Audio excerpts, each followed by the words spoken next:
구독자 여러분 반갑습니다. 머니데디입니다.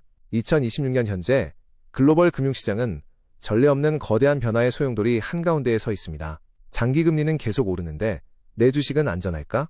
AI 반도체 슈퍼사이클은 진짜 영원히 지속될 수 있을까? 오늘 머니데디가 이 질문에 대한 가장 명쾌하고 날카로운 해답을 준비했습니다. 글로벌 장기금리가 그리는 차가운 현실, 그리고 뜨거운 AI 인프라 투자 광풍의 이면을 낱낱이 파헤쳐드립니다. 채널 고정하시고 끝까지 따라오세요. 먼저 1부입니다.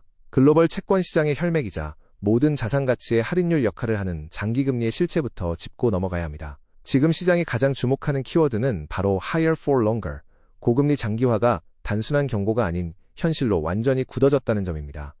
이 표를 똑바로 직시하셔야 합니다. 2026년 6월 현재 미국의 기준금리는 3.50%에서 3.75% 밴드로 동결 중인데, 반해 미국 10년물 장기 국채금리는 무려 4.37%를 뚫고 고공행진하고 있습니다.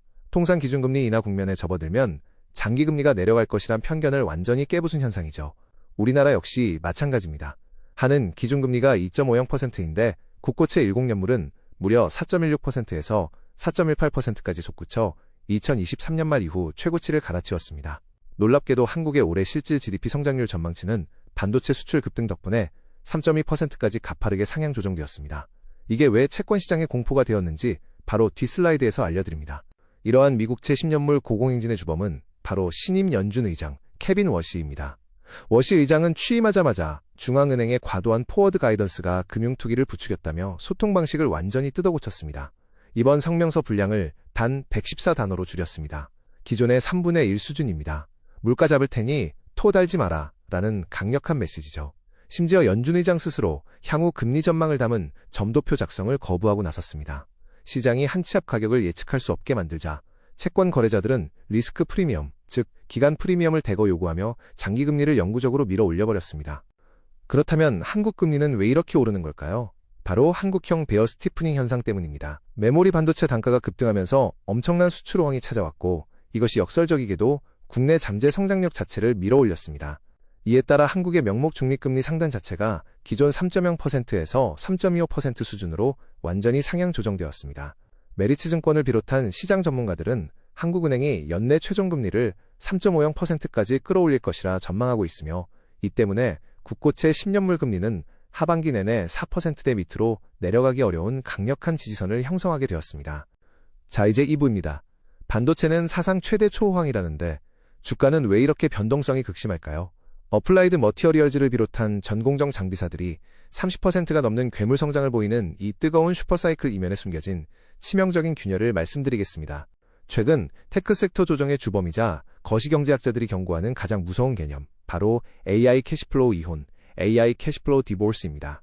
돈을 쓰는 주체, 즉 수표 발행인 마이크로소프트, 아마존, 메타 같은 하이퍼스케일러들은 인프라 투자비 캡엑스가 영업으로 벌어들이는 현금을 완전히 초과하는 임계점에 도달했습니다. 반면 수표 수취인 TSMC나 SK 하이닉스 같은 반도체 공급사들은 스카시티 프리미엄을 누리며 배를 불리고 있죠. 이 수익성의 완전한 결별이 일어난 겁니다. 최종 사용자들이 고비용 AI 사용을 꺼리기 시작하자 오픈 AI는 GPT-5.6 공개를 늦추고 IPO까지 내년으로 미뤘습니다. 수표 발행인들의 비명이 터져 나오기 시작한 것이죠. 여기에 기름을 부은 것이 바로 중국의 딥시크 쇼크입니다. 미국 빅테크들이 수천억 달러를 쏟아부을 때 딥시크는 단 돈 600만 달러 미만의 연산 예산으로 동급 성능의 V3와 R1 모델을 개발해 시장에 내던졌습니다. API 요금이 100만 토큰당 단 0.28달러라는 파괴적 수준입니다. 이렇게 싸게 대체가 가능하면 미국산 비싼 AI 가속기랑 HBM 메모리 초과 수요가 너무 일찍 꺾이는 것 아니냐는 극심한 우려가 번졌고, 실제로 딥시크는 6월 텐센트와 CATL 주도로 무려 74억 달러의 투자를 추가 유치하며 미국식 자본 집약 컴퓨팅 투자 공식의 뺨을 세차게 때렸습니다. 이 나비 효과는 아시아 시장에 가차없는 파멸적 유동성 폭풍을 촉발했습니다. 애플이 디바이스 메모리 공급 부족 비용을 소비자에게 전가하며 맥북과 아이패드 가격을 무려 20% 이상 기습 인상했습니다. 가전 소비 심리는 얼어붙었고 반도체 주문 취소 우려가 터져나왔습니다. 그 직후 장외 파생상품 반대 매매와 레버리지 플러시가 얽히면서 우리나라 코스피 지수가 단 하루 만에 무려 8.2% 대폭락하는 사태가 벌어졌습니다. SK 하이닉스와 삼성전자 주가는 하루에 9% 안팎으로 무너졌죠. 이것이 바로 공급 병목이 불러온 실물 경제의 피드백입니다. 마지막 3부입니다. 이 AI 반도체 투자붐과 장기금리 경로는 실시간으로 얽히고 설켜 자금을 순환시키고 있습니다. 이 피드백 루프를 모르면 2026년 하반기 채권 시장에서 살아남을 수 없습니다.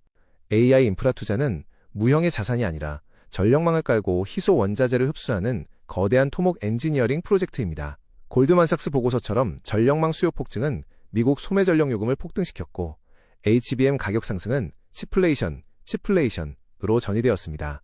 뉴욕 연준이 분석한 생산성 제2곡선의 전형적인 비용 증가 단계죠. 화면의 수식을 보십시오. 명목 중립금리 R는 실질 중립금리 R에 기대 인플레이션 E를 더해 정의 별표됩니다. AI 인프라 구축으로 인한 단기 인플레이션 압력과 성장 기대가 동시에 이 두 인자를 자극하면서 통화당국은 에너지 가격 하락에도 불구하고 금리를 쉽게 낮추지 못하는 족쇄를 차게 되었습니다. 그렇다면 결론입니다. 우리 자산운용가들은 어디로 가야 할까요?